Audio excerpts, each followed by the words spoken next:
بسم اللہ الرحمن الرحیم۔ جماعت نہوم کلاس 9 بیٹا ہم پڑھ رہے تھے میر تقی میر کی غزل، جس کا ہم نے شعر نمبر 1 دیکھا تھا۔ آج شعر نمبر 2 دیکھیں کہ نازکی اس کے لب کی کیا کہیے، پنکھڑی ایک گلاب کی سی ہے۔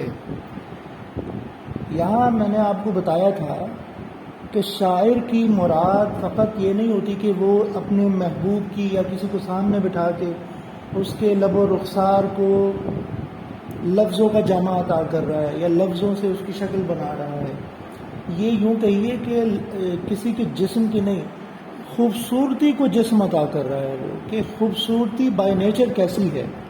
ٹھیک ہے، یہ ایک تشبیہ کا تعلق ہے کہ میرے محبوب جو ہونٹ ہیں وہ گلاب کے پھول کی پتیوں کی طرح ہے۔ کیونکہ گلاب کا جو پھول ہے وہ حسن کا استعارہ ہے۔ ٹھیک ہے جی، کسی کو تعریف کرنی ہو تو کہتے ہیں آپ تو آج گلاب کے پھول لگ رہے ہیں۔ ٹھیک ہے، تو یہ ایک تشبیہ کا تعلق ہے، تو جس سے ہمیں یہ مراد لینا چاہیے کہ یہاں محبوب کے حسن سے زیادہ نیچر کے حسن کی طرف انسان کو لے کے جایا جا رہا ہے۔ دیکھیے تشریح میں کہتے ہیں محبوب کے ہونٹ پھول کی پتیوں کی طرح نازک ہیں، انسان جس سے محبت کرتا ہے اس میں اسے کوئی کمی یا خامی نظر نہیں آتی، اس کی ہر بات اسے اچھی لگتی ہے، اس کے مقابلے میں دوسری ہر چیز کمتر محسوس ہوتی ہے۔ میر تقی میر کا موقف ہے کہ محبوب کے ہونٹ بہت حسین ہیں، گلاب کا پھول اپنی رنگت، اپنی خوشبو اور اس کی پتیاں اپنی نزاکت کے حوالے سے دیکھنے والوں کے دل لبھا لیتا ہے، لیکن ہمارا محبوب اس سے کہیں بہتر ہے۔ ٹھیک ہے جی، اب یہاں ہوتا یہ ہے کہ انسان جس سے بہت محبت کرتا ہے اسے خوبصورت چیزوں جتنا یا ان سے بھی زیادہ خوبصورت قرار دیتا ہے۔ جیسے ماں کہتی ہے کہ میرا بیٹا تو چاند کی طرح ہے، یا بعض اوقات جو کہتی ہے میرا بیٹا تو چاند ہے، تو چاند سے بھی زیادہ خوبصورت ہے۔ ٹھیک ہے نا جی، تو یہاں تشبیہ سے ہٹ کے استعارہ بھی آ جاتا ہے۔ تشبیہ ہوتی ہے کہ آپ کسی کو کسی کی طرح قرار دیں، یا یوں کہیں کہ آپ تو وہی ہیں، یا یوں جیسے ماں کہے کہ میرا بیٹا تو چاند ہی ہے، تو چاند تو نہیں ہو سکتا، چاند تو ایک ہی ہے جو آسمان پہ ہے۔ ٹھیک ہے نا جی، تو دیکھیے آگے حوالے کا شعر ضرور یاد کرنا ہے، 2 کم از کم ایک شعر میں، کہ تو نے دیکھی ہے وہ پیشانی وہ رخسار وہ ہونٹ، زندگی جن کے تصور میں لٹا دی ہم نے، آ کے وابستہ ہے اس حسن کی یادیں تجھ سے جس نے اس دل کو پری خانہ بنا رکھا تھا، جس کی الفت میں بھلا رکھی تھی دنیا ہم نے، دہر کو دہر کا افسانہ بنا رکھا تھا۔ ایک طویل نظم ہے فیض احمد فیض کی، جس کا یہ ایک جو ہے وہ میں نے شعر لیا ہے۔ آگے دیکھیے، محبت کرنے والوں کے لیے تو ہر خوبصورتی محبوب کے دم سے موجود ہوتی ہے، ان کے لیے حسن کا مرکزی استعارہ محبوب کی ذات ہے۔ رنگ و خوشبو کے حسن و خوبی کے تم سے تھے جتنے استعارے تھے، کہ ہمارے لیے تو ہر حسن کا جو مرکز ہے وہ صرف اور صرف معتبر اسی وجہ سے ہے کہ ہمیں اس خوبصورتی میں تمہارا چہرہ نظر آتا ہے۔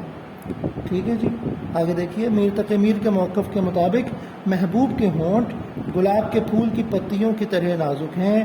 تشبیہ کا استعمال کر کے میر تقی میر انسانی حسن کو فطرت کے حسن کے ساتھ ہم آہنگ کر دیتے ہیں، جوڑ دیتے ہیں۔ وہ اپنے انفرادی مشاہدے اور احساس کو اجتماعی مشاہدے سے ملا دیتے ہیں۔ وہ کہتے ہیں کہ میرا محبوب تو میں اکیلا دیکھتا ہوں نا، لیکن گلاب کا پھول تو سب دیکھتے ہیں، تو اس کا مطلب ہے وہ یہ کہنا چاہ رہا ہے کہ میرا جو انفرادی مشاہدہ ہے وہ صرف میرا نہیں ہے، میرے محبوب کو جس نے دیکھا ہے اس نے یہی کہا ہے کہ جس طرح گلاب کا پھول سب کو ہی اچھا لگتا ہے، میرا محبوب بھی صرف مجھے نہیں سب کو ہی اچھا لگتا ہے۔ ٹھیک ہے جی، گلاب کا پھول سب لوگوں کے سامنے ہوتا ہے، ہر شخص اپنے محبوب کو دیکھتا ہے، لیکن دونوں میں تشبیہ کے ذریعے حسن کی کسی صفت کو بیان کرنا ہر کسی کے بس کی بات نہیں، اس کے لیے اعلیٰ تخیل کی ضرورت ہوتی ہے۔ میر تقی میر کو یہ نعمت حاصل ہے اور وہ محبوب کے ہونٹوں اور گلاب کی پتیوں میں نزاکت کی مشترک صفت کو واضح کر دیتے ہیں۔ ٹھیک ہے جی، یہ ہوا شعر نمبر 2۔ آگے دیکھیے شعر نمبر 3۔ تو یہ میں نے آپ کو بتایا تھا کہ یہ حقیقت دنیا یا فکر آخرت کے حوالے سے شعر ہے، کہ وہ دنیا جو آنے والی ہے اور ہمیشہ رہے گی، اس زندگی کے حوالے سے انسان کیا کوشش کر رہا ہے۔ چشم دل کھول اس بھی عالم پر، یہاں کی اوقات خواب کسی ہے، کہ اپنے دل کی آنکھیں کھولنے سے مراد فکر کریں، اپنی دل کی آنکھوں سے دیکھیں، سوچیں، سمجھیں کہ آئندہ جو زندگی ہے اس کے لیے ہم کیا کر رہے ہیں، کیونکہ یہاں کی جو اوقات ہے، یہاں سے مراد یہاں، میں نے آپ کو بتایا تھا کہ یہ شاعر کا اختیار ہے، اختیار شاعر ہے کہ وہ کسی لفظ کو تخفیف کر دے یا اضافہ کر دے۔ یہاں کی اوقات خواب کسی ہے کہ یہ جو اس دنیا کی حقیقت ہے وہ ایسے ہی ہے جیسے کوئی خواب انسان دیکھتا ہے۔ ٹھیک ہے، آگے دیکھیے، اپنے دل کی آنکھ سے دوسری دنیا کو دیکھو، کیونکہ اس دنیا کی حقیقت تو خواب و خیال سے زیادہ نہیں ہے۔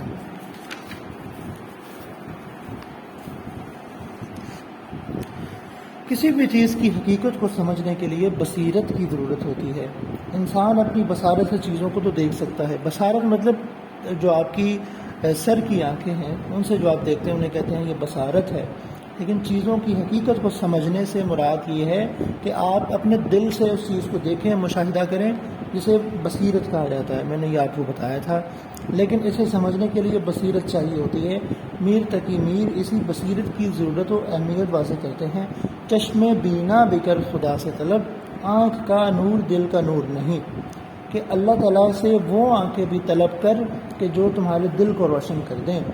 ٹھیک ہے، کیونکہ جو آنکھ کا نور ہے یہ دل کا نور نہیں ہے۔ جتنے بھی آنکھوں والے ہیں، جن کے سر پہ آنکھیں ہیں، جن کے سر کی آنکھیں روشن ہیں، ضروری نہیں ہے یا ہوتا ہی ایسے ہے کہ ان کے دل کی آنکھیں روشن نہیں ہوتی اور وہ چیزوں کی حقیقت کو بھانپ نہیں پاتے۔ مذہب بار بار ہمارے سامنے یہ حقیقت رکھتا ہے کہ یہ دنیا عارضی ہے، ناپائیدار ہے، ختم ہو جانے والی ہے۔ حیات جاوداں ہمیشہ کی زندگی موت کے بعد کی زندگی ہے۔ یہ دنیا جس میں ہم جی رہے ہیں یہ تو خواب کی مانند ہے۔ قرآن مجید اسے کھیل تماشا قرار دیتا ہے۔ ارشاد خدا بندی ہے، اس دنیا کی مثال کھیل تماشے کی مانند ہے۔ انسان کے لیے لازم ہے کہ وہ غور کرے کہ جس مقام پر وہ موجود ہے اس کی حقیقت کیا ہے۔ یہ نہ ہو کہ وقت ہاتھ سے نکل جائے اور بعد میں پچھتانا پڑے۔ وائے نادانی کے وقت مرگ یہ ثابت ہوا، خواب تھا جو کچھ کے دیکھا، جو سنا افسانہ تھا۔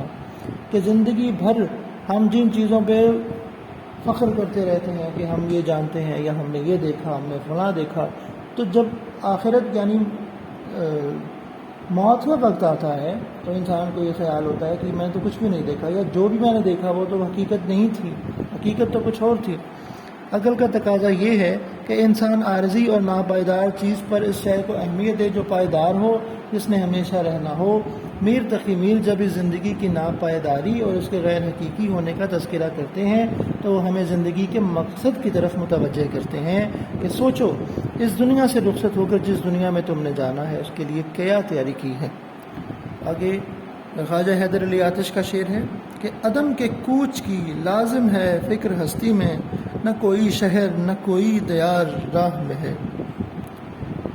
کہ انسان کو ہمیشہ اس فکر میں رہنا چاہیے کہ یہاں سے میں نے ایک ایسی دنیا کی طرف سفر کرنا ہے کہ جو ہمیشہ رہے گی، اور اس کے درمیان میں اس تک پہنچنے کے لیے مجھے کوئی کسی شہر کی طرف نہیں جانا، کسی قریے کی طرف نہیں جانا، بس جہاں جیسے ہی دنیا سے میں نے آنکھیں بند کرنی ہے اس دنیا کا سفر شروع ہو جانا ہے۔ ٹھیک ہے جی، تو بیٹا آج یہ 2 شعر ہم نے پڑھے، انہیں میں سے ورک شیٹ بنے گی، تو آپ اس لیکچر کو اچھی طرح سے دیکھیں اور پھر ورک شیٹ حل کریں۔ اللہ حافظ۔